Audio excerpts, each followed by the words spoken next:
بسم الله الرحمن الرحيم الرحمن علم القرآن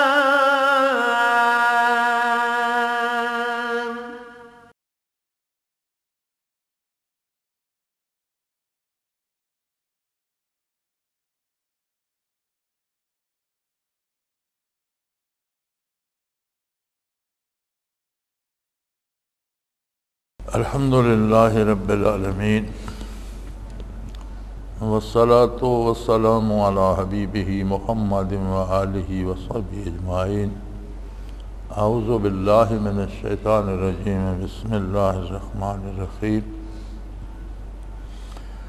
یا معشر الجن والانس الم یأتکم رسل منکم یقصون علیکم آیاتی وینذرونکم لقاء یومکم ھذا قالوا شهدنا على أنفسنا وغرتهم الحياة الدنيا وشهدوا على أنفسهم أنهم كانوا كافرين ذلك أن لم يكن ربك لمهلك القرى بظلم وأهلها غافلون ولكل درجات مما عملوا وما ربك بغافل عما يعملون ربك الغني ذو الرحمة ان یشاء یذہبکم ویستخلف من بعدکم ما یشاء کما انشأکم من ذریۃ قوم آخرین انما توعدون لآت وما انتم بمعجزین قل یا قوم اعملوا علی مکانتکم انی عامل فسوف تعلمون من تکون له عاقبۃ الدار انہ لا یفلح الظالمون۔ اللہم سبحانک لا علم لنا الا ما علمتنا انك انت العلیم الحکیم۔ مولا یا صلی وسلم دائما ابدا علی حبیبک خیر الخلق کلہم۔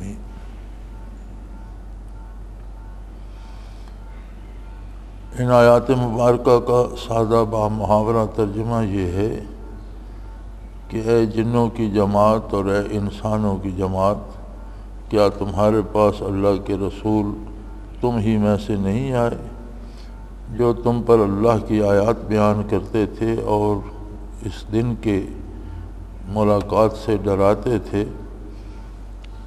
تو کہیں گے کہ ہم گواہی دیتے ہیں اپنے آپ پر، اور انہیں دنیا کی زندگی نے گمراہ کیا، آج اپنے آپ پر گواہی دے رہے ہیں کہ وہ کافر تھے۔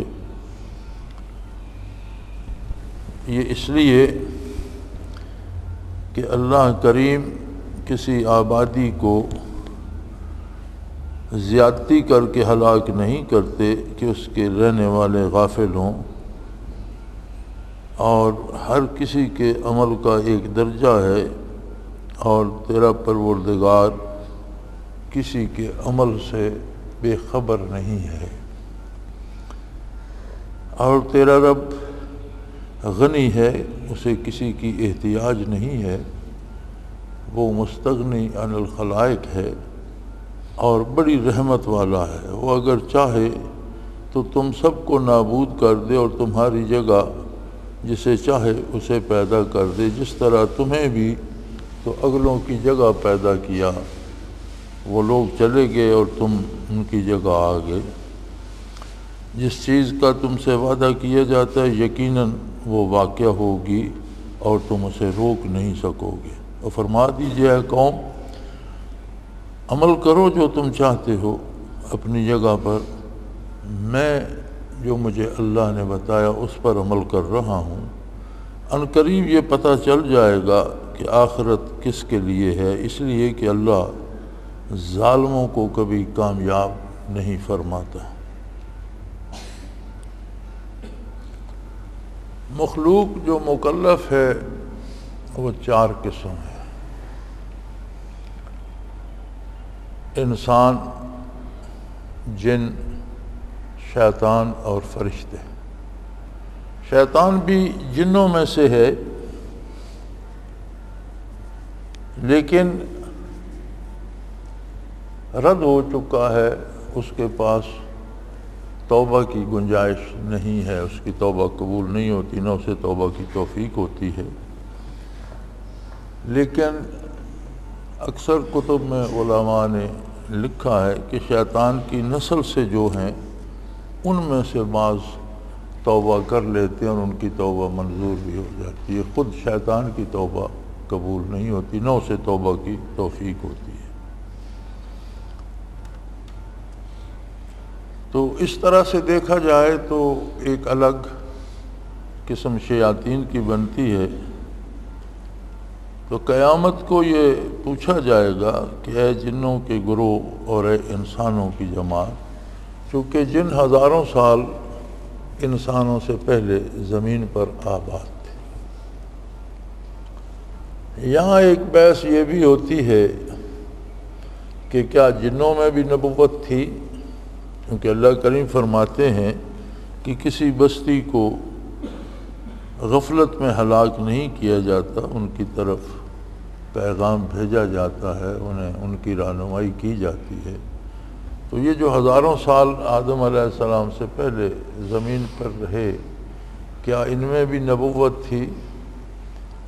تو علماء اس کا جواب نفی میں دیتے ہیں کہ جنوں میں نبوت نہیں ہے،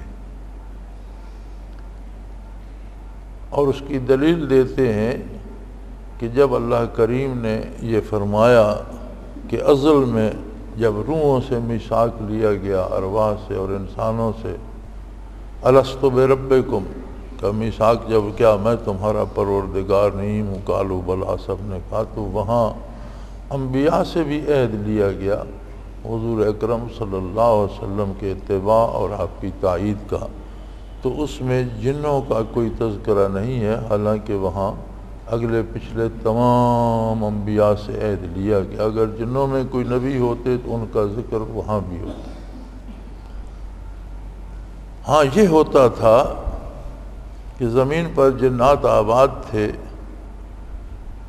کچھ عرصہ نیکی پہ رہتے، پھر برائی شروع ہو جاتی، پھر رفتہ رفتہ جب حالات بہت بگڑتے تو اللہ کریم فرشتوں کی جماعت کو بھیج دیتے جو گمراہ اور بدکار اور ظالموں کو، کسی کو قتل کرتے، کسی کو قید کرتے، اور ان میں سے کسی نیک اور شریف کو ان پر حکمران بنا دیتے اور اسے طریقہ سکھاتے کہ یہ طریقہ نیکی کا ہے اور یہ برائی کا ہے، تو برائی سے بچو اور نیکی اختیار کرو.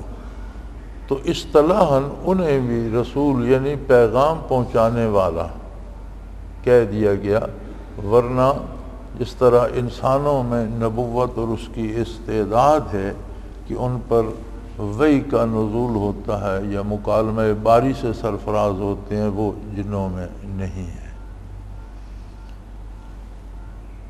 پھر وہ کچھ عرصہ چلتے رہتے اور جب بگڑ جاتے تو پھر آسمان سے فرشتے آتے اور کسی ایک کو جو ان میں بہتر ہوتا حکمران بنا دیتے، باقیوں کو سزا دیتے، پھر ان کی اصلاح ہو جاتی، اور اس طرح ہزاروں سال یہ سلسلہ چلتا رہا. لیکن نبوت بئی معنی کہ جو انبیاء انسانوں میں جس قوت اور جس استعداد اور جس مقام سے مبعوث ہوئے، وہ نبوت جنوں میں نہیں ہے. اور انسان اسی لیے ساری مخلوق سے افضل ہے کہ اس میں نور نبوت ہے. اور نبی وہ ہوتا ہے جس میں ایک خاص استعداد، پاکیزگی، طہارت، معصومیت اور لطافت کی موجود ہوتی ہے جس کے قلب اطہر میں، کہ وہ اللہ سے کلام کو وصول کرتا ہے. غیر نبی اس کلام کو نہ سن سکتا ہے نہ سمجھ سکتا. اور عامت المسلمین اور عام انسانوں میں یہ استعداد ہوتی ہے کہ وہ اگر نبی کا دامن تھام لیں، نبی پر ایمان لے آئیں، تو ان کے قلوب میں استعداد ہوتی ہے کہ وہ برکات نبوت سے اپنے دلوں کو روشن کریں. تو یہ نعمت صرف انسانوں میں ہے. وہی نور جو نور نبوت سے اخذ ہوتا ہے، وہی معرفت الہی کا اور عظمت الہی کو جاننے اور سمجھنے کا ہر ایک کے پاس اپنی حیثیت کے مطابق موجود ہے. تو ابلیس بھی کوئی جنوں کا بنیاد نہیں ہے، جنوں کا ابوالجان یا جنوں کا باپ یا دادا نہیں ہے، بلکہ جب فرشتے آتے تھے اصلاح کرتے تھے تو ان میں ایک زمانے میں یہ بچہ تھا اور اسے فرشتے آسمانوں پر ساتھ لے گئے، چونکہ حضور کی بعثت تک آسمانوں پر جانا جنوں کے لیے کوئی مشکل نہیں تھا، آتے جاتے رہتے تھے۔ قرآن کریم میں بھی ملتا ہے کہ فرشتوں کی گفتگو سنتے اور کوئی بات اخذ کر لیتے، پھر 10 اپنے پاس سے ملاتے اور کاہنوں کو آ کر بتاتے تھے۔ جھوٹ زیادہ ہوتا تھا اور کوئی ایک آدھ جملہ اس میں سچ کا ہوتا تھا۔ بعثت نبوی علیہ صاحب الصلاۃ والسلام پر ان کا آسمانوں میں داخلہ بند کر دیا گیا، اور یہی وجہ بنی اس مشہور واقعہ کی کہ جب نصیبین کے جنوں نے یہ مشورہ کیا کہ زمین پر کیا کوئی عجیب بات ہوئی ہے کہ ہمارا آسمانوں میں داخلہ بند کر دیا گیا ہے، اب جو بھی کوئی جاتا ہے اس پر شہاب ثاقب پڑتا ہے اور مار دیتا ہے، جل جاتا ہے، تو اس کی وجہ کوئی زمین پر کیا تبدیلی آئی ہے۔ تو نصیبین کے جنوں کا ایک وفد اس کی تلاش میں نکلا۔ حضور صلی اللہ علیہ وآلہ وسلم غالباً فجر کی نماز پڑھا رہے تھے، جہاں مسجد جن ہے مکہ مکرمہ میں، حضور طائف سے واپسی پر وہاں نماز پڑھا رہے تھے تو انہوں نے آواز سنی تو وہ رک گئے، انہوں نے کہا ٹھہرو، لگتا ہے یہ کوئی بڑی عجیب بات ہے۔ وہ سنتے رہے آپ صلی اللہ علیہ وسلم کی تلاوت، اور واپس قرآن کریم میں یہ قصہ مذکور ہے کہ واپس قوم کے پاس گئے اور انہیں بتایا کہ وہ کلام جو کبھی موسیٰ علیہ السلام پر نازل ہوتا تھا ویسا کلام ایک ہستی پہ نازل ہوا، اور حضرت محمد صلی اللہ علیہ وسلم اللہ کے نبی مبعوث ہوئے ہیں، اور یہی وجہ ہے کہ ہمارا آسمانوں پر جانا بند ہو گیا۔ اور پھر انہوں نے وہ ایمان بھی لائے اور قوم کو تبلیغ بھی کی۔ دوسری بات جو علماء نے لکھی ہے وہ فرماتے ہیں سارے قرآن کریم میں کہیں جنوں کے ساتھ جنت کے داخلے کی بشارت نہیں دی گئی، بلکہ یہ فرمایا گیا ہے کہ تم میں سے جو نیکی کرے گا یجرکم من عذاب علیم، وہ اللہ کے عذاب سے بچ جائے گا۔ تو گویا قیامت کو جنوں میں سے جو بھلے ہوں گے جنہوں نے نافرمانی نہیں کی ان کو فنا کر دیا جائے گا، جنہوں نے جرم کیا ہے وہ اس عرصے تک اس کی سزا جہنم میں بھگتیں گے، اور بالآخر وہ بھی فنا کر دیے جائیں گے جب اپنی سزا پوری کر چکیں گے۔ وہ ہزاروں سال ہو یا لاکھوں سال ہو یا کروڑوں سال ہو، یہ اللہ کریم جانے۔ باقی رہنے والی مخلوق یا فرشتے ہیں یا انسان یا شیطان کو کبھی معافی نہیں ملے گی، ابدالآباد جہنم میں رہنا ہوگا، یا اس کی نسل سے یا جو اس کے پیروکار ہو گئے ہیں۔ تو یہ علماء کی رائے، مفسرین کی رائے جنات کے بارے جو ملتی ہے، ارشاد ہوتا ہے کہ اے جنوں کے گروہ اور اے انسانوں کی جماعت، کیا تمہارے پاس میرے پیغام پہنچانے والے نہیں آئے جنہوں نے تم کو بتایا ہو کہ میرے احکام کیا ہیں، اور اس قیامت کے دن کی حاضری سے تمہیں ڈرایا ہو کہ یہاں محاسبہ ہوگا اور احتساب ہوگا اور اعمال کی پڑتال ہوگی؟ تو کیا تمہیں یہ سب کچھ بتایا نہیں گیا؟ قالوا شہدنا علی انفسنا، وہ کہیں گے ہم اپنے آپ پر آپ ہی گواہ کافی ہیں، ہم نے غلطی کی، ہم نے آپ کے بندوں کی بات نہیں سنی۔ یعنی آدم علیہ نبینا علیہ الصلوۃ والسلام تو خود نبی تھے، ان سے پہلے ان لوگوں کی، ان جنوں کی بات کی گئی ہے جنہیں ان پر حکمران مقرر کیا جاتا تھا اور جنہیں نیکی سمجھائی جاتی تھی کہ قوم کو کہو کہ اس طرح کے کام کریں اور یہ کام نہ کریں۔ تو پیغام تو ہر ایک کے پاس پہنچتا رہا۔ تو وہ کہیں گے ہم اپنے آپ پر خود ہی گواہ کافی ہیں۔ آگے ارشاد ہوتا ہے کہ انہیں دنیا کی زندگی نے بڑی غلط فہمی میں ڈال دیا تھا، آج اپنے آپ پر گواہی دے رہے ہیں کہ وہ کافر تھے۔ انہوں نے عظمت الہی کا انکار کیا، اطاعت الہی کو اختیار نہیں کیا، اور اپنے آپ کے ساتھ بہت زیادتی کی۔ یہ بڑی عجیب بات ہے، انسان کی کوتاہ نظری ہے، اللہ کے کلام پہ اعتماد نہیں کرتا، رسول اللہ صلی اللہ علیہ وسلم کے ارشادات عالی کو وہ اہمیت نہیں دیتا جو دینی چاہیے۔ ہم روز سنتے تو ہیں، علماء بھی بتاتے ہیں، کتابوں میں ہم پڑھتے بھی ہیں، تفاسیر میں بھی، احادیث میں بھی، حضور اکرم صلی اللہ علیہ وسلم نے یہ فرمایا۔ یہ سارا کچھ پڑھنے اور سننے کے بعد پھر کرتے وہ ہیں جو خود کو پسند ہو۔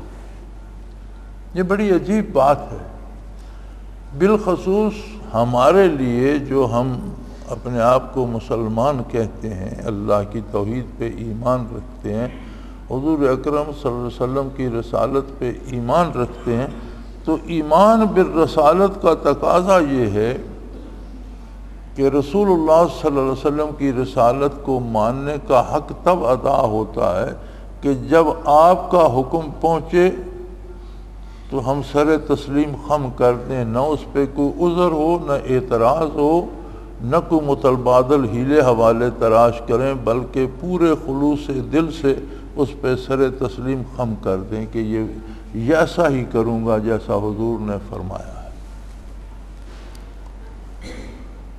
صحابہ کرام رضوان اللہ علیہم اجمعین کی مبارک زندگیوں میں اس کی بے شمار مثالیں ملتی ہیں، بلکہ بعض چھوٹے چھوٹے کاموں میں بڑی عظیم مثالیں ملتی ہیں کہ ایک صحابی حاضر خدمت ہوئے تو ان پر ایک رنگدار سی چادر تھی، تو نبی علیہ الصلوۃ والسلام نے فرمایا کہ یہ تو تمہیں اچھی نہیں لگی، جیسے کسی سرخ رنگ کی چادر ہو، کوئی ایسے لگتی ہو جیسے زنانہ لباس ہے، تو حضور نے پسند نہیں فرمائی، فرمایا یہ تمہیں اچھی نہیں لگتی۔ بات ختم ہو گئی۔ کچھ دن بعد حضور اکرم صلی اللہ علیہ وسلم کے سامنے آئے تو آپ نے پوچھ لیا، بھئی آپ نے وہ چادر کیا کی؟ یا رسول اللہ میں واپس گھر پہنچا تو بیوی نے تنور جلا رکھا تھا، میں نے اس میں جھونک دی۔ تو آپ صلی اللہ علیہ وسلم نے فرمایا کہ میرا یہ مطلب نہیں تھا، میرا مطلب تھا کہ مرد کو ایسا لباس زیب نہیں دیتا، آپ بیوی کو ہی دے دیتے، کسی بچی کو دے دیتے، بہن کو دے دیتے، خواتین کے لیے مناسب ہے، یہ لباس مردانہ نہیں ہے۔ انہوں نے سادہ سی بات عرض کی، یا رسول اللہ جس چیز کو آپ ناپسند فرمائیں اور میرے اختیار میں ہو تو پھر وہ باقی رہے کیوں؟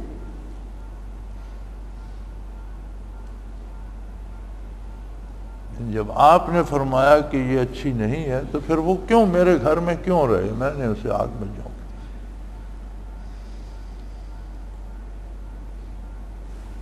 مدینہ منورہ میں بعض اکابر صحابہ کے واقعات ملتے ہیں کہ رات کو عشاء کے بعد بچہ گھر سے آتا تھا، ان کا ہاتھ پکڑ کر لے جاتا، اور سحری کو جب آتے تو بچہ ہاتھ پکڑ کر مسجد میں چھوڑ جاتا، دن بھر سارے کام کرتے۔ تو ایک دن کسی نے پوچھ لیا کہ آپ کو رات کو دکھائی نہیں دیتا؟ کیوں؟ میں تو ٹھیک ٹھاک ہوں۔ تو انہوں نے عرض کی کہ حضرت آپ عشاء کی نماز کے بعد تو آپ کو بچہ لینے آتا ہے اور سحری کو بچہ مسجد میں چھوڑنے آتا ہے۔ انہوں نے کہا اس کی وجہ دوسری ہے، جب حضور عشاء کی نماز سے فارغ ہو کر حجرہ عالی میں تشریف لے جاتے ہیں تو میں آنکھیں بند کر لیتا ہوں۔ دن بھر میں سب سے آخر جس ہستی کو دیکھتا ہوں وہ حضور کی ذات ہے صلی اللہ علیہ وسلم، اور میں ساری رات آنکھ نہیں کھولتا۔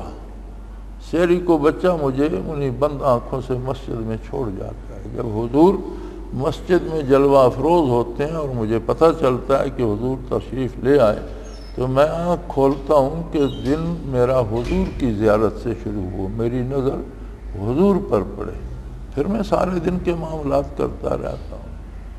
تو اب محبت کی اور دلی احساسات کی انتہا ہے۔ اب یہ شرعاً کوئی فرض تو نہیں ہے، سنت نہیں ہے، واجب نہیں ہے، کوئی حکم نہیں ہے شریعت کا ایسا، لیکن محبت کے اپنے انداز ہیں۔ اب جو بندہ دن کی ابتدا حضور کی زیارت سے کرتا ہے اور دن کی انتہا حضور کی زیارت پہ کرتا ہے، پھر آنکھ ہی نہیں کھولتا، اس سے یہ تصور کیا جا سکتا ہے کہ کسی حکم پر عمل نہیں کرے؟ یہ تو ہمارا عجیب حال ہے۔ اور یہ سب کچھ کیوں ہوتا ہے؟ اللہ کریم نے اس کی وجہ ارشاد فرما دی، غرتہم الحیات الدنیا، انہیں دنیا کی زندگی نے دھوکے میں رکھا ہے۔ اقتدار کے پیچھے بھاگتے رہیں گے، دولت جمع کرنے کے پیچھے بھاگتے رہیں گے، حلال حرام کی تمیز نہیں رہے گی، اقتدار کے لیے جائز ناجائز کی تمیز نہیں رہے گی۔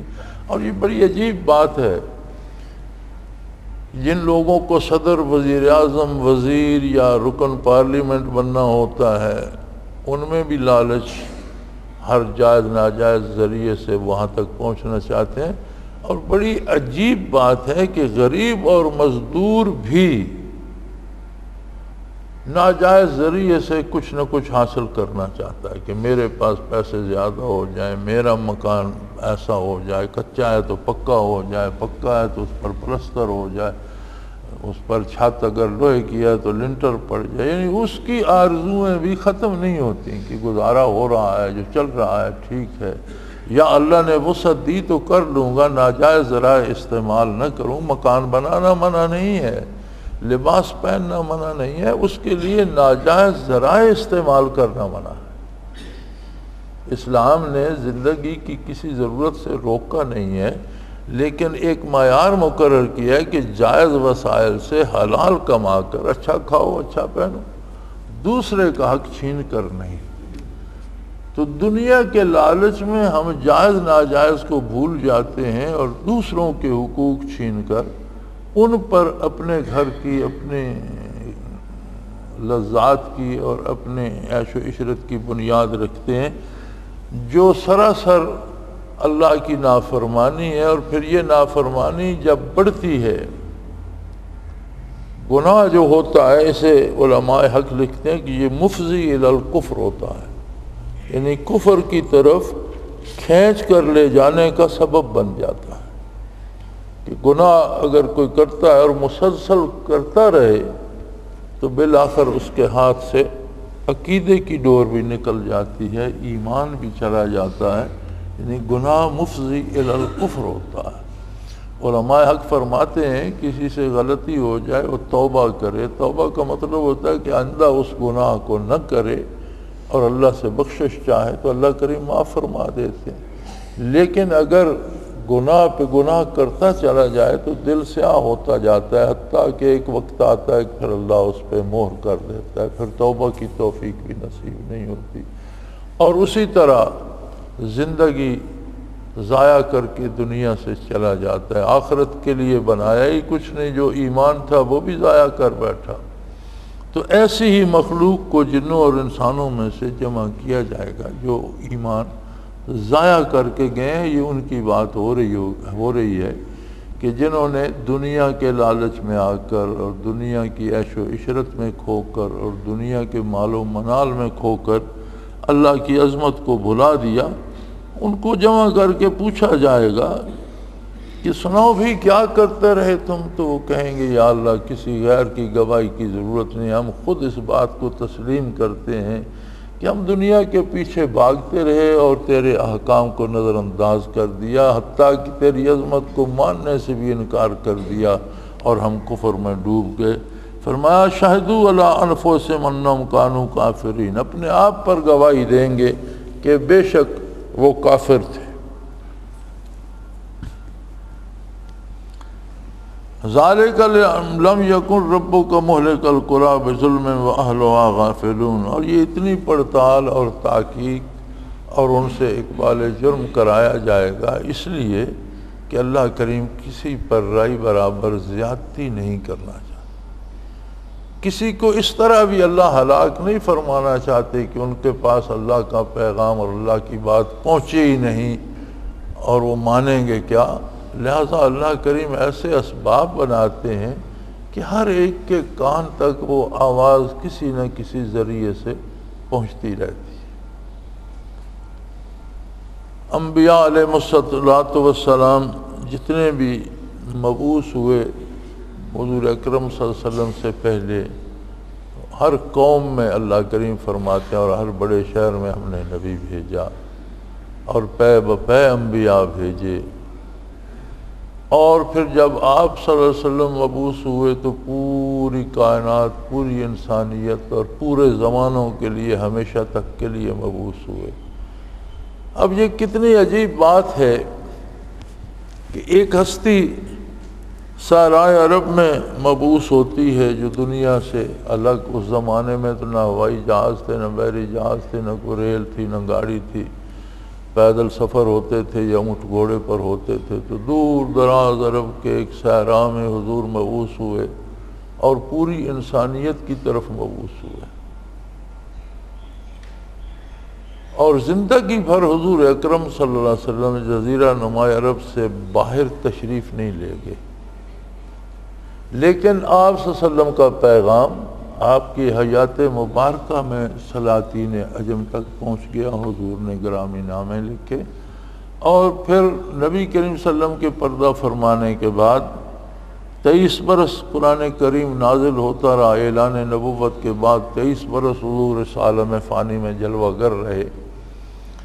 اس کے بعد خلافت راشدہ کا عہد آیا، اور پہلے 23 برسوں میں، یہ انسانی تاریخ کا عجیب عہد ہے کہ 23 برسوں میں شمال سے جنوب اور مشرق سے مغرب تک آقا نامدار صلی اللہ علیہ وسلم کا پیغام پہنچ چکا تھا۔ یہ اعزاز ہے خلفائے راشدین رضوان اللہ علیہم اجمعین کا کہ آپ کا پیغام پہنچانے کا کام اور منصب جلیل اللہ نے ان سے لیا، اور 23 برسوں میں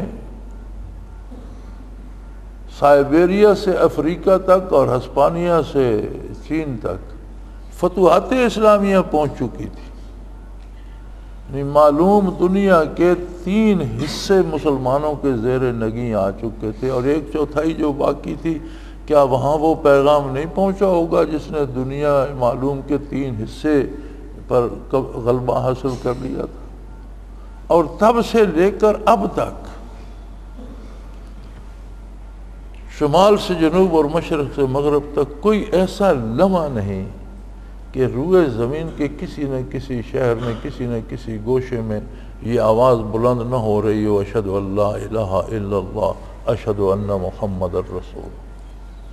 سورج کی گردش کے ساتھ ساتھ اوقات صلاۃ بدلتے چلے جاتے ہیں، اور آگے سے آگے اذان ہوتی چلی جاتی ہے، ہر جگہ 5 اذانیں ہوتی ہیں دن بھر میں، لیکن جوں جوں دن سفر کرتا ہے، رات آگے چلتی ہے، تو پیچھے پیچھے اذانیں چلتی رہتی ہیں، اور پورے دنیا کے گلوب کے گردا گرد 24 گھنٹوں میں کوئی لمحہ ایسا نہیں کہ کسی نہ کسی جگہ اذان کی آواز بلند نہ ہو رہی ہے،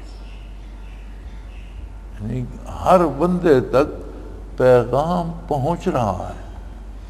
اگر وہ مان نہیں رہا، عمل نہیں کر رہا، تو صرف وہ دنیا کے پیچھے پڑا ہوا ہے، دنیاوی لذات کے پیچھے پڑا ہوا ہے، خواہشات کی پیروی کے پیچھے پڑا ہوا ہے۔ اور یہ بڑی عجیب بات ہے، آپ اگر مذاہب باطلہ کا مطالعہ فرمائیں، اسلام کے علاوہ جتنے بھی مذاہب ہیں، ہمارے دانشور تو بڑی عجیب و غریب باتیں کرتے ہیں۔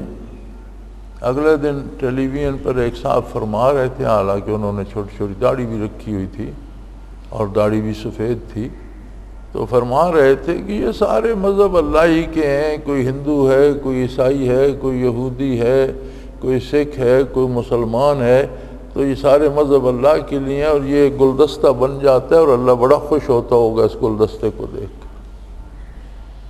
یہ تو ہمارے دانشوروں کا حال ہے کہ جس چیز کو اللہ و اللہ کے رسول نے باطل کہا ہے، جس کو قرآن کفر کہتا ہے، آپ اس پہ اللہ کی خوشی کا مدار رکھ رہے ہیں۔ اس کا مطلب تو یہ ہوا کہ نبی کریم صلی اللہ علیہ وسلم نے جو محنت فرمائی اور جو تکلیفیں اٹھائیں وہ فضول تھیں۔ صحابہ کرام نے جو مجاہدہ کیا اور روئے زمین پر اسلام کو پھیلایا، اس کی ضرورت ہے۔ جہاں جو مذہب ہے اللہ کو وہی پسند ہے، تو پھر نبی اور رسول بھیجنے کی ضرورت کیا ہے؟ انسانوں نے جو جو مذہب بنائے ہوئے تھے سب رب کو. تو یہ کہنے والے آج کے مسلمان بھی کہلاتے ہیں اور دانشور بھی کہلاتے ہیں اور قوم کے رہنما بنے ہوئے ہیں. ایسا کیوں کہتے ہیں؟ اس لیے کہ یہ دنیا میں ڈوبے ہوئے ہیں. ایسا کہنے سے انہیں بعض غیر اسلامی طاقتوں کی طرف سے پیسے ملتے ہیں، دولت ملتی ہے، جاب ملتی ہے، ٹیلی ویژن پر بات کرنے کا موقع ملتا ہے، لوگوں میں بلے بلے ہوتی ہے. اس کے پیچھے ہیں جب موت آئے گی تو پتہ چلے گا کہ حق حق ہے اور باطل باطل ہے. سو ایسی ہی مخلوق کو جمع کیا جائے. تو ہمیں ان سب کو چھوڑ کر اپنے بارے یہ فکر کرنی چاہیے کہ اللہ نے مجھ پہ احسان فرمایا، مجھے کلمہ حق نصیب فرمایا، تو میں کس حد تک اپنے عملی زندگی میں رسول اللہ صلی اللہ علیہ وسلم کی پیروی کر رہا ہوں، اور کہاں چھوڑ دی ہے. جہاں چھوڑ دی ہے وہاں آج اور ابھی اور اسی وقت توبہ کریں ہم. اللہ ہمیں معاف فرمائے اور اللہ سے توفیق طلب کریں کہ یا اللہ مجھے حضور اکرم صلی اللہ علیہ وسلم کی غلامی کرنے کی توفیق عطا فرما، آپ کا اتباع نصیب فرما، اور مجھے میدان حشر میں سرخرو فرما. ان لوگوں کے ساتھ میرا حشر نہ کر جن کا شمار نافرمانوں میں ہوگا. تو فرمایا یہ سب اس لیے ہوگا، اللہ تو جانتا ہے، اسے تو کسی سے منوانے یا کسی سے جاننے یا پوچھنے کی ضرورت. اللہ تو جانتا ہے، ان لوگوں کو بھی جنوا دے گا اور انہیں یقین کرا دے گا کہ تم نے نافرمانی کی، لہٰذا انہیں سزا بھگتنی ہوگی. کیونکہ قانون فطرت یہ ہے، اللہ کا قانون یہ ہے، ذالک علم یکن ربک مہلک القری، کہ تیرا پروردگار کسی شہر کو، کسی آبادی، کسی قوم کو ہلاک نہیں کرتا اس حال میں کہ اس کے رہنے والے غافل ہوں، یعنی ان تک اللہ کا پیغام ہی نہ پہنچا ہو، کسی نے انہیں بتایا ہی نہ ہو حق و باطل، تو اس طرح ہلاک نہیں کرتا. ہاں جب حق کا انکار کرتے ہیں تو ہلاک ہو جاتے. اگر کہیں کسی زمانے میں کسی نبی کا پیغام نہیں بھی پہنچا، جن زمانوں میں حضور سے پہلے انبیاء خاص قوموں، خاص علاقوں اور مخصوص وقت کے لیے مبعوث ہوتے تھے، اب ان کے علاقے سے کوئی باہر ہے، اس تک پیغام ہی نہیں پہنچا، تو اس پر بھی توحید باری کا اقرار صنعت باری کو دیکھ کر کرنا لازم ہے. طلوع و غروب، موسموں کی آمد و رفت، شب و روز، ہواؤں کا چلنا، رویدگی، جانور، اس سارے کو دیکھ کر اسے یہ ماننا پڑتا ہے کہ کوئی ایک ہستی ہے جو اس نظام کو بلا شرکت غیرے چلا رہی ہے. اگر دو ہستیاں ہوتی تو کہیں تو اختلاف ہوتا، کہیں کوئی جھگڑا ہوتا، ایک کہتا بارش برساؤں گا، دوسرا کہتا ابھی نہیں برسانی، ایک کہتا سورج طلوع کرنا ہے، دوسرا کہتا نہیں گھنٹے بعد کریں گے، ایک کہتا کہ اس بیج کو اگانا ہے، دوسرا کہتا ابھی نہیں اگانا. کوئی دوسری کرنے والا یا انکار کرنے والا ہے نہیں. جو معیار قدرت نے مقرر کر دیے ہیں، اور جتنے دن میں بیج کو اگنا ہے اتنے ہی دن میں اگتا ہے جو اللہ نے مقرر کر دیا. کوئی 3 دن میں اگتا ہے، کوئی 5 میں، کوئی 7 میں. اسی طرح جتنی تراوت اسے اگنے کے لیے چاہیے وہی ہوتی ہے تو وہ اگتا ہے، نہیں ہوتی تو نہیں اگتا. یعنی جتنے یہ ذرائع اور اسباب ہمارے سامنے ہیں، ان کے نپے تلے انداز ہیں، اس سے ادھر ادھر نہیں ہوتے. تو اس کا مطلب ہے کہ کوئی ایک ہی ہستی ہے جو اس نظام کو چلا رہی ہے. اگر کسی تک تعلیمات نبوت نہیں پہنچی اور وہ مظاہر قدرت کو دیکھ کر الوہیت کی وحدانیت تک پہنچ گیا تو وہ بھی مسلمان ہے اور وہ ناجی ہے. لیکن جہاں اللہ کا پیغام پہنچ جاتا ہے، جنوں پر بھی آدم علیہ السلام سے پہلے بھی جو بادشاہ یا جو حاکم مقرر کیے گئے، ان کے ذریعے انہیں نیکی اور بدی کی باتیں فرشتوں نے سمجھا دی، اور جب آدم علیہ السلام آئے تو پھر نبوت آ گئی، پھر جنوں کو انبیاء کے تابع کر دیا گیا کہ جو نبی مبعوث ہوگا اس کی اطاعت تم پر بھی لازم ہے. تو فرمایا اللہ کا قانون یہ ہے کہ کسی کو زیادتی کسی پر نہیں فرماتا. ہاں اس کا پیغام سننے کے بعد یا اس کے مظاہر قدرت دیکھنے کے بعد بھی جو نہیں مانتا، پھر وہ اپنے کردار کی وجہ سے عذاب میں گرفتار ہوتا ہے۔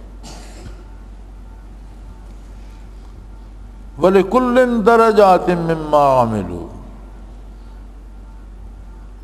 اور ہر عمل کا اور ہر عمل کرنے والے کا ایک درجہ ہے، سب کو ایک جیسا نہ انعام ملے گا، نہ سب پر ایک جیسا عذاب ہوگا۔ جتنی کسی نے جس درجے میں نافرمانی کی ہوگی اتنی سزا پائے گا، اور جتنی جس درجے میں جس خلوص سے کسی نے اطاعت کی ہوگی اتنا انعام پائے گا۔ یہ نہیں ہے کہ ایک قوم کی قوم کو اٹھا کر ایک گڑھے میں پھینک دیا جائے یا ایک قوم کی قوم کو اٹھا کر جنت میں بھیج دیا جائے، نہیں، اللہ کریم بڑا باریک بین ہے، ہر ایک کی نیت، ارادے اور اس کے خلوص سے واقف ہے، اس کے کردار اور اس کے عمل سے واقف ہے، اور ہر شخص اپنے کیے کی جزا پائے گا۔ اگر اس نے اچھا کیا ہے تو اچھی، برا کیا ہے تو بری۔ وَمَا رَبُّكَ بِغَافِلٍ عَمَّا يَعْمَلُونَ، تیرا پروردگار لوگوں کے کردار سے غافل نہیں ہے، ہر عمل کی اس کو خبر ہے۔ اور ہمیں یہ یاد رکھنا چاہیے کہ میں جو کچھ کر رہا ہوں، اگر میں کسی کا حق مار رہا ہوں تو ہو سکتا ہے حکومت مجھے نہ پکڑ سکے، ہو سکتا ہے جس کا حق مار رہا ہوں اسے بھی پتہ نہ ہو کہ اس کا حق میں نے کھا لیا ہے، ہو سکتا ہے کہ دنیا میں لوگ مجھے پارسا سمجھتے ہیں اور میں ان کے حقوق پر ڈاکہ مارتا رہوں۔ فرمایا یہ انسانوں میں تو چل سکتا ہے، اللہ کی بارگاہ میں نہیں، اسے سب پتہ ہے، تیرے ارادے کا بھی، تیری نیت کا بھی، تیرے عمل کا بھی، اور ہر فرد کے عمل سے وہ ذاتی طور پر واقف ہے۔ وَرَبُّكَ الْغَنِيُّ ذُو الرَّحْمَةِ، دنیا کا نظام احتیاج پر ہے، ہم سب محتاج ہیں۔ جس کے پاس وسائل ہیں یا جسے آپ امیر کہتے ہیں، اگر غریب نہ ہو تو اس کا دن نہیں گزرتا، اسے بندہ چاہیے خدمت کے لیے، بندہ چاہیے کپڑے دھونے کے لیے، بندہ چاہیے لباس استری کرنے کے لیے، بندہ چاہیے کھانا بنانے کے لیے، ہر کام کے لیے اسے کسی نہ کسی غریب کی ضرورت پڑتی ہے، اور جو غریب اور مفلس ہیں انہیں کسی نہ کسی امیر کی ضرورت پڑتی ہے کہ انہیں روزگار ملے، وسائل ملیں۔ یعنی ہم سب ایک دوسرے کے محتاج ہیں، ہم ضرورتوں میں جکڑے ہوئے ہیں۔ بیمار کو ڈاکٹر کی ضرورت ہے، لیکن ڈاکٹر بھی اگر لوگ بیمار نہ ہیں تو ڈاکٹر کا دواخانہ بھی بند ہو جائے، اس کا شفا خانہ بھی بند ہو جائے، وہ بھی محتاج ہے کہ بیمار اس کے پاس آئیں۔ دنیا کا نظام احتیاج پہ ہے، ہم سب ایک دوسرے کے محتاج ہیں۔ جاہل کو پڑھے لکھے کی ضرورت ہے تو پڑھے لکھے کو بھی ان لوگوں کی ضرورت ہے جو اس سے علم سیکھنا چاہیں یا اس سے کے علم سے استفادہ کرنا چاہیں۔ لیکن اللہ جل شانہ کسی کا محتاج نہیں، وہ غنی ہے۔ ساری مخلوق نہ ہو اس کی عظمت میں کوئی فرق نہیں پڑتا، اور اسی طرح کی ہزاروں مخلوقیں اور ہو جائیں پیدا کر دے تو اس کی عظمت میں کوئی فرق نہیں پڑتا۔ مخلوق اس کی محتاج ہے، وہ مخلوق کا محتاج نہیں۔ تم آپس میں ایک دوسرے کے محتاج ہو تو کتنا لحاظ رکھتے ہو ایک دوسرے کا۔ کوئی کسی سے بگاڑنا نہیں چاہتا کہ میرا یہ نظام چلتا رہے، یہ بندہ میرے پاس کام کرتا رہے۔ کوئی مزدور، کوئی غریب کسی بڑے آدمی سے بگاڑنا نہیں چاہتا کہ میرا روزگار چلا جائے۔ تو وہ جو بغیر کسی غرض کے، تم سے اسے کوئی غرض نہیں ہے، وہ غنی ہے، وہ محتاج نہیں ہے، تو وہ تمہیں کتنی نعمتیں دے رہا ہے جس سے اس کی کوئی غرض نہیں۔ تم ہو تو بھی کوئی فرق نہیں پڑتا، نہ ہو اس کی عظمت میں کوئی فرق نہیں۔ کبھی یہ بھی سوچا تم نے کہ بے پناہ نعمتیں، زندگی، حسیات، قوت گویائی، سماعت، بصارت، سوچنے کی طاقت، اتنا عالی دماغ، دل، خواہشات، آرزوئیں، جسم و جان، اولاد، مال، گھر، عزت جس نے دے رکھی ہے، اس کی عطا کا بھی کوئی شکر ادا کرتے ہو؟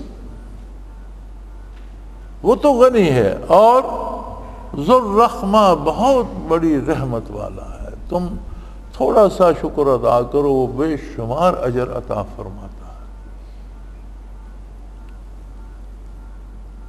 لیکن اگر تم ناشکری پہ رہے تو اس کا کیا بگڑتا ہے؟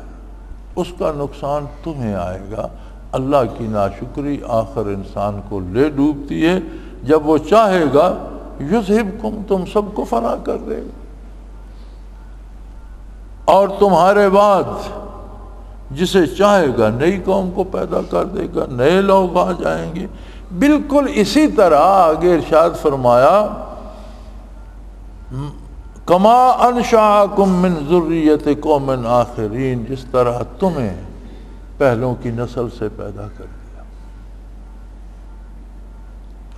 آخر تم سے پہلے بھی تو یہ معمور عالم آباد تھا، تم نہیں تھے، پھر تم آئے تو پہلے چلے گئے، زیر زمین دفن ہو گئے، آج ان میں سے کوئی نہیں ملتا، تم کو بھی چلے جانا ہے اور آ جائیں گے۔ اس کی آبادی، اس کے معمور عالم کو کسی کے آنے جانے سے کوئی فرق نہیں پڑتا۔ کتنے کتنے بڑے لوگ دنیا سے آئے چلے گئے، لیکن سورج اسی طرح طلوع ہو رہا ہے، اسی طرح غروب ہو رہا ہے، چیزیں اسی طرح زمین سے اگ رہی ہیں، جانور اسی طرح دنیا میں پھر رہے ہیں، پرندے ویسے ہی ہیں، سمندر وہیں موجود ہیں، کھیتی باڑی، کاروبار، حکمرانیاں، سلطنتیں، ریاستیں، سیاستیں، کون سا کام ہے جو کسی کے جانے سے رک گیا ہو؟ فرمایا اس کائنات پر تمہارے آنے جانے سے کوئی فرق نہیں پڑتا، وہ چاہے تو تمہیں نابود کر دے، تمہاری جگہ اور پیدا کر دے مخلوق، جس طرح تمہیں پہلوں کی نسل سے پیدا کر کے ان کی جگہ دے دی۔ اس لیے یاد رکھو کہ یہ جو نظام چل رہا ہے، مخلوق آ جا رہی ہے، اگر اس کا کوئی انجام بھی نہ ہو تو پھر تو جس نے دنیا میں لوٹا مارا، قتل عام کیا، لوگوں کی دولت پر عیش کرتا رہا، وہ موج کر گیا، اور جو کمزور تھا وہ مار کھاتا رہا اور مر گیا اور بات ختم ہو گئی۔ نہیں، ایسا نہیں ہے، اتنا اندھیر اس کی بارگاہ میں نہیں ہے۔ انما توعدون لآت، تمہارے ساتھ جس یوم حساب کا وعدہ کیا گیا ہے وہ یقیناً آئے گا۔ ظالم سے حساب ہوگا، مظلوم کو انصاف ملے گا، وہ دن ضرور آئے گا۔ وما انتم بمعجزین، اور تم میں سے کوئی بھی اس کے آنے کو روک نہیں سکتا کہ قیامت قائم نہ ہو۔ اگر قیامت قائم نہ ہو تو پھر اللہ کا عدل کہاں گیا؟ پھر تو ظالم اور بدکار جیت گئے کہ انہوں نے دنیا میں لوگوں کو قتل بھی کیا، ان کی عزتیں بھی لوٹیں، مال بھی لوٹا، عیاشی کرتے کرتے دنیا سے مر گیا۔ اس کے بعد اگر انہیں کوئی پوچھنے والا نہیں تو پھر تو موج میں وہ رہے، اور کمزور مار کھاتا رہا یہاں اور پھر مر گیا، فنا ہو گیا۔ فرمایا ایسا نہیں ہوگا، اسی لیے تمہارے ساتھ عدل اور حساب کے دن کا وعدہ کیا ہے اللہ نے، اور وہ ضرور آئے گا، ہر ایک کو حساب دینا ہوگا۔ وما انتم بمعجزین، تم اس کو روک نہیں سکتے۔ سو میرے حبیب ان سے کہہ دیجئے اے میری قوم، یا قوم اعملوا علی مکانتکم انی عامل، اگر تم میری بات نہیں مانتے ہو تو پھر جو کرنا چاہتے ہو کرتے رہو، کیونکہ ایک دن سب کو انجام کو پہنچنا ہے۔ اگر تم اللہ کے نبی صلی اللہ علیہ وسلم کی بات مان لو تو بہت فائدے میں رہو گے، لیکن اگر نہیں مانتے تو اپنی من مانی کرتے رہو۔ کب تک کرو گے؟ بڑھاپا تمہارے قوا مزمحل کر دے گا، تم کچھ کرنے کے قابل نہیں رہو۔ چھوٹا سا فالج کا حملہ ہوگا اور تمہاری زبان بند ہو جائے گی، تم بول بھی نہیں سکو، کچھ بھی نہیں ہوگا، تو محض بڑھاپا تمہارے ہاتھ پاؤں معذور کر دے گا، تم چلنے کے قابل بھی نہیں رہو گے، پھر موت تمہیں اس دنیا سے لے جائے گی۔ سو جو چاہتے ہو کر لو۔ اور فرمایا میں جو اللہ نے مجھے حکم دیا ہے میں اس کے مطابق عمل کر رہا ہوں، تم اپنا عمل کرو، میں بھی اپنا کام کر رہا ہوں۔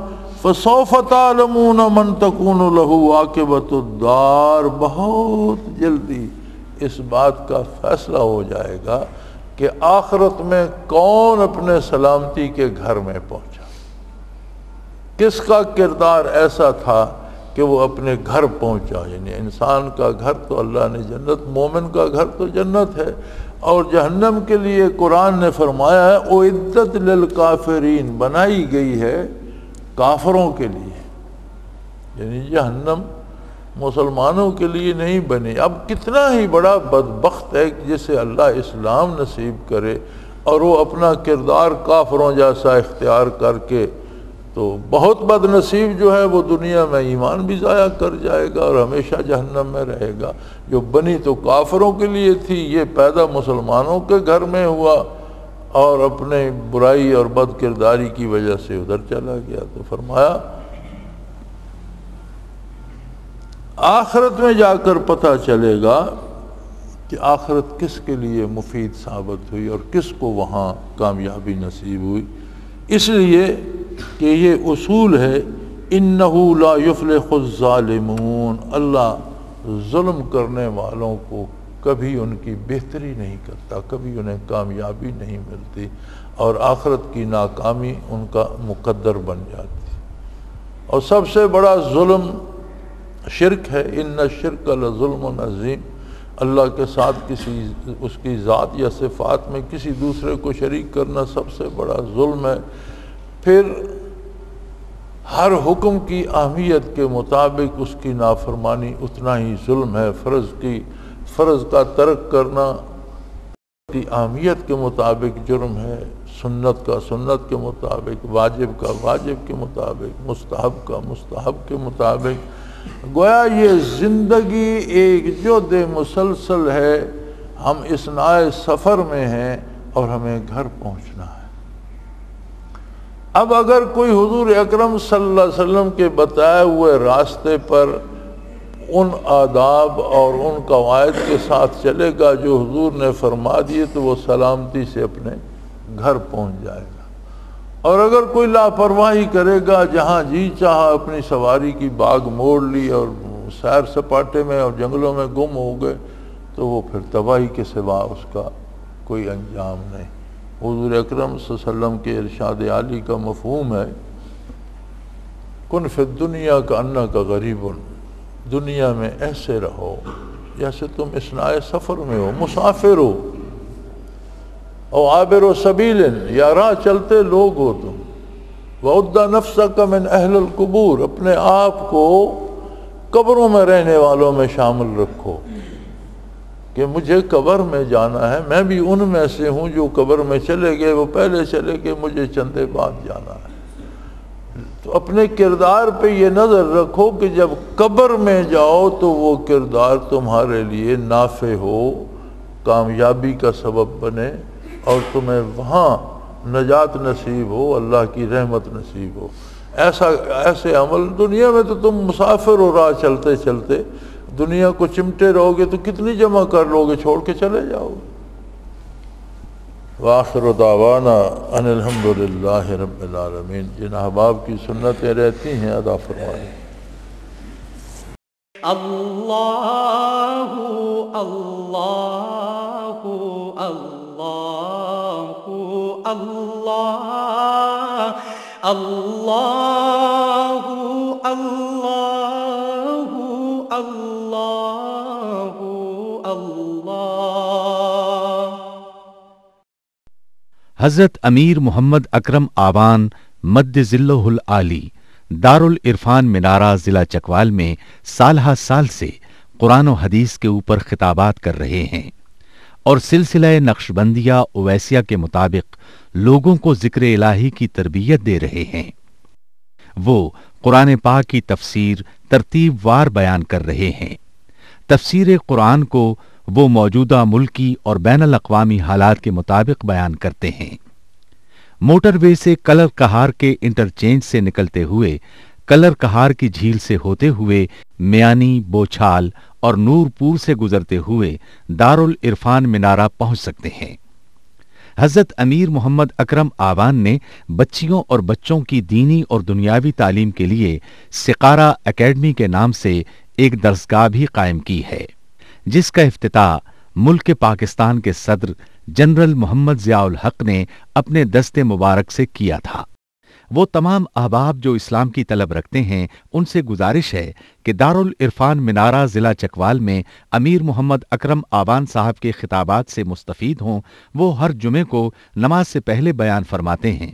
ہر ماہ کی پہلی اتوار کو ماہانہ اجتماع ہوتا ہے جس میں آپ خصوصی خطاب فرماتے ہیں اور پاکستان کے چاروں صوبوں سے احباب اس اجتماع میں شرکت کرتے ہیں۔